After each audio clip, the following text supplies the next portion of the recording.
Hello everyone, welcome back to my channel. If you're new, my name is Sandy. I am so happy to have you join me here today. I am doing a little journaling in this journal here. It is a Dilutions art journal by Diane Reverly, and I'm starting off with a little bit of paint. I want to work on the background first. I'm going to do a little collaging today, and so I'm starting off with 3 colors to build up my background.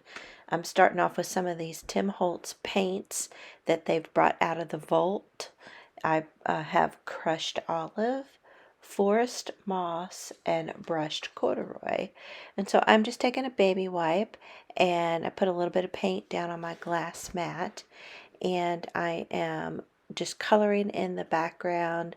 I'm starting off in the corners and building up different layers on each of the 4 corners and kind of down the middle of the page. And then I'll be working on the insides of the page as well. Just want to say thank you to all of my subscribers and to my patrons. I really appreciate your all's continued support, and it means a lot to me. If you are a beginner, I think a good tip is to just start with 2 or 3 colors at the most when you're working on your background, and you'll want them to be complementary colors if you want the background to just kind of stay in the background.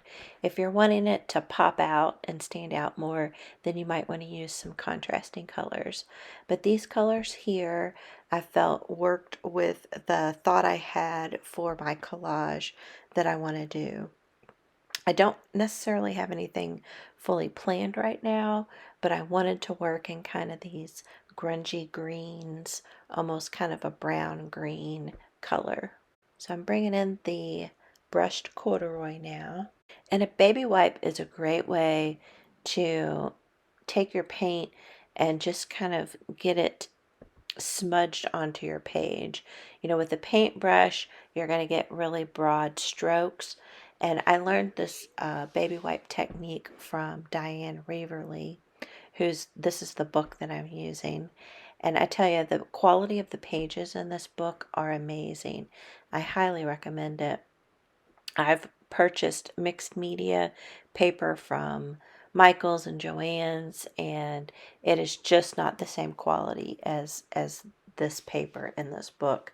The paint or the ink sprays do not bleed through, and the papers, they're just such a nice quality, and work really well with any of your inks, paints, or sprays. And then I'm just taking a little bit of what's left on my baby wipe and just putting a little bit of color there in the middle of the pages, just to tone it down a little bit. I have a rough idea of what I might want to use in my collages, but first I want to build a few more layers on my background. So I've pulled out some of my stencils. This is a Tim Holtz stencil, and I have my vintage photo, and I'm just using a blending brush. If you're new, I also feel like a blending brush is a little bit easier to use with the stencil because the foam sponges sometimes get caught in the edges of your stencil, but it'll still work. So you don't need these blending brushes, but after a while I finally broke down and bought them, and it does kind of blend a little bit easier. So I'm using this Tim Holtz stencil. I don't remember the name of this particular one, and I tried to look it up and I couldn't find the name of it, but I like the irregular shape of the circles, and I find that adds a little more interest. So I just did some stenciling. I try to do it in threes, so kind of 3 different spots on the page.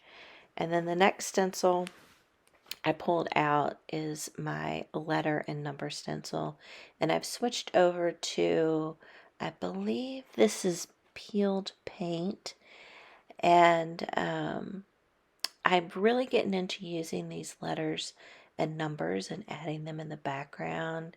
I think it's really cool. I think it was, I'm not going to pronounce it right, but like Chinook art, I think. She uses numbers and letters a lot in her collages, and I'm really starting to enjoy doing that as well. So again, I'm just going to kind of go around in a few different locations and add different letters, just randomly picking some, not overthinking it.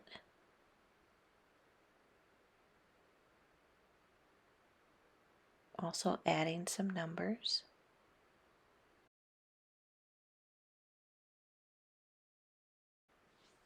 The next stencil I'm going to use, I actually purchased this at Dollar Tree. And what caught my eye about this one is the small size of each of the little patterns.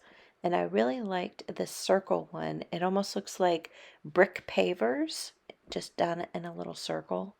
And I'm using tea-dyed on this particular stencil.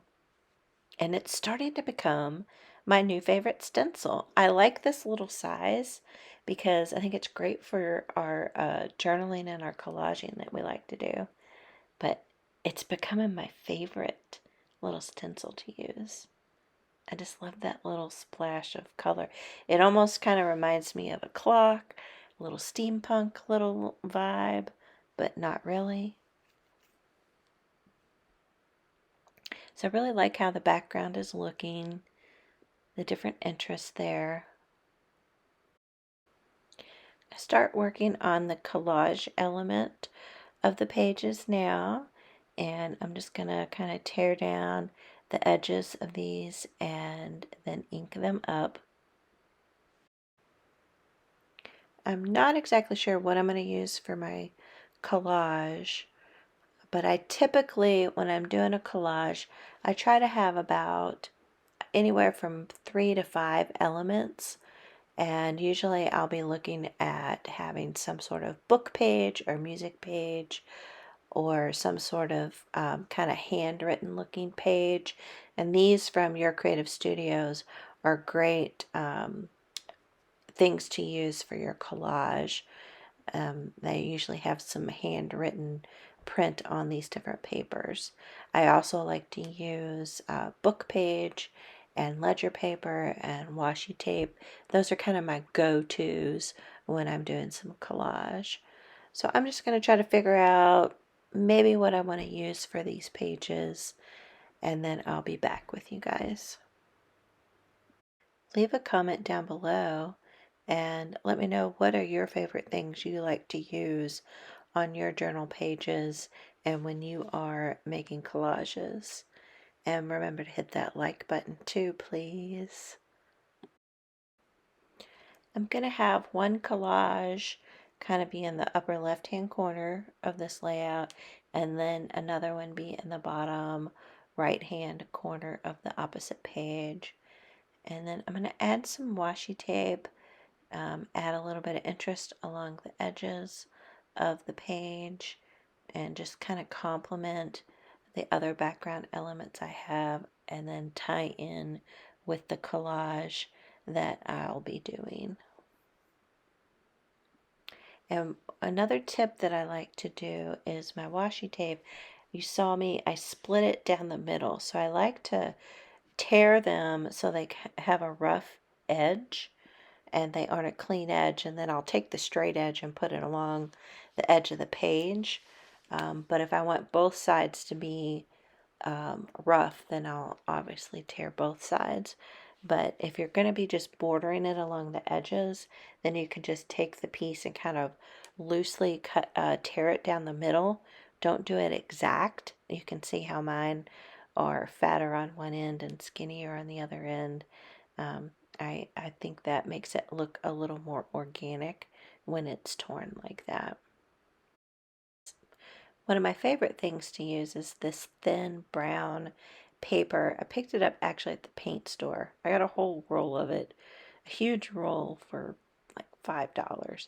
So I crumpled it up, and then I'm blending some ink onto it so to highlight the um, crinkles that you see on the page. And again, it's just giving you another layer of texture and another layer of interest.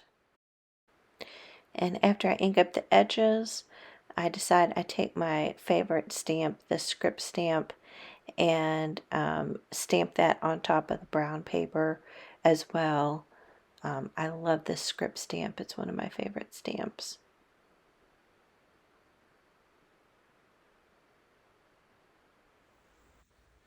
I've decided that my focal point is going to be this butterfly here, and I'm ready to start layering these pieces down.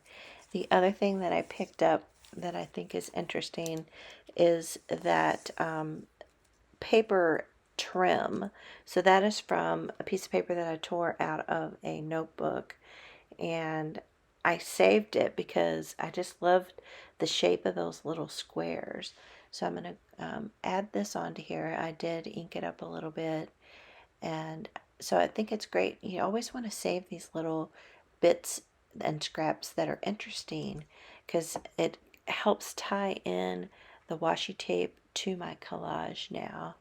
And then the other thing I decided on, instead of using the brown crumpled paper on the left hand side, I actually am deciding to use that over on the right hand side. Instead, I pulled out this ledger paper, and it's vintage ledger paper, and I went ahead and took another stamp of Tim Holtz and stamped it onto the ledger paper to look like there was some typed information on that ledger paper. And again, just adding another layer of depth and another layer of interest.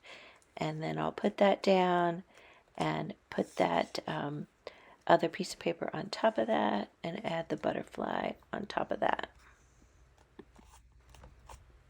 The other elements on the right hand side of the page are, in addition to that brown crumpled and stamped piece of paper, I pulled out a piece that was from my Your Creative Studios, this most recent box, and I did an unboxing on that.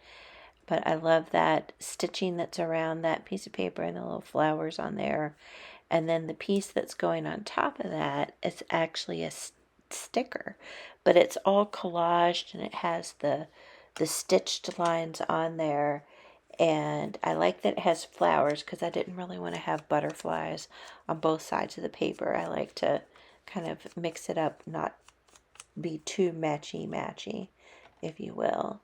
So in theory, what my idea is your eye will start on the upper left hand side of the page, and you'll be looking at the butterfly, and you'll be looking at the collage behind the butterfly, and then your eye will then transition down across the page over to the left hand or to the right hand side of the page, and you'll see this beautiful collage with this flower in the middle of it, and then these other different types of papers surrounding that flower, and then you'll have the stitched page behind it, and then your other elements behind that.